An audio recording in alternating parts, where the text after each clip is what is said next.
रसिक हो नमस्कार. साधना जोशी बोलू मराठी या यूट्यूब चॅनलवर आपणा सर्वांचं पुन्हा एकदा मनःपूर्वक स्वागत. गणपतीची धावपळ सुरू असताना काल माझ्या हातून एक काचेचा पेला पडला आणि तो फुटल्याबरोबर मी सगळ्यांना सॉरी म्हटलं, माझ्या हातून निसटला अशी दिलगिरी व्यक्त केली. घरातल्या सगळ्यांनी ते मान्य केलं.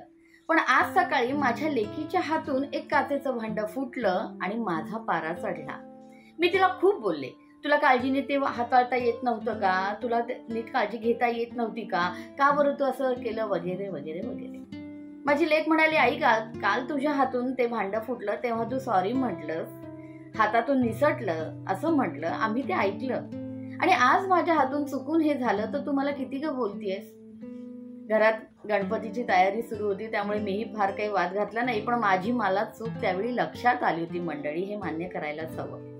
आणि मग त्यावेळेला फार पूर्वी वर्गात शिकवलेली डबल स्टँडर्ड नावाची एक कविता मला आठवली. आज गोष्ट सांगण्यापूर्वी ती कविता ऐकूयात आणि मग आजच्या गोष्टीकडे वळूयात. तर ती कविता अशी आहे. When I wake up late, I'm getting very lazy. When you wake up late, it's the alarm that's crazy. When I say no to something, I'm being stubborn. When you say no to something, you are being firm. When I raise my voice, it's shocking and rude. When you raise your voice, you are teaching me to be good. When I break something, I am clumsy or careless. When you break something, it's slip. You were helpless. When I do something wrong, I am such a terror. When you do something wrong, it's a forgivable error.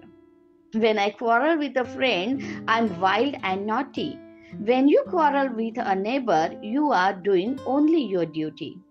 So I'm always wrong and you are always right. Oh, why do people grow up and spoil the child's delight? या कवितेतली शेवटची ओळ मला फार पटली की माणसं मोठी का होतात आणि आपण कधीतरी लहान होतो हे का विसरतात.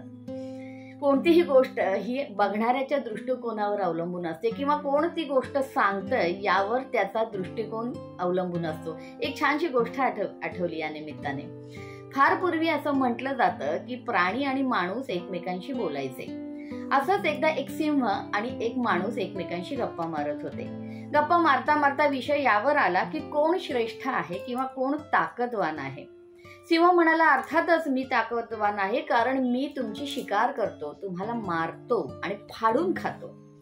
माणूस म्हणाला, छे तू ताकदवर नाहीयेस, आम्ही तुझी शिकार करतो, आम्ही तुला पिंजऱ्यात बंद करून ठेवू शकतो, त्यामुळे आम्ही ताकदवान आहोत.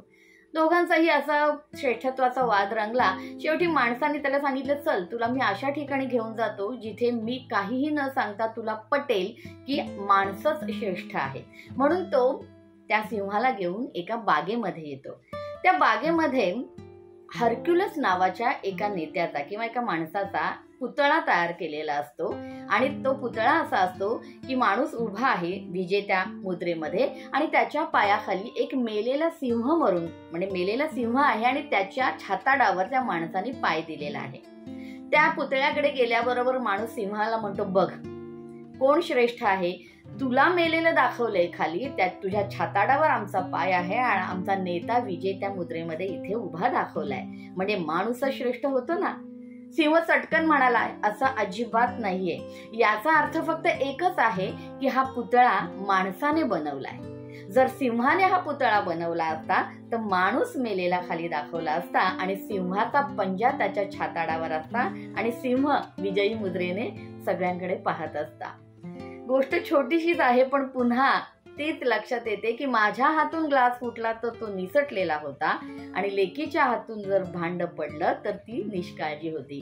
Story depends on the story teller, एवढंच नक्की. पुन्हा एकदा नवीन विचारासहित लवकरच भेटीन. तुर्तास धन्यवाद.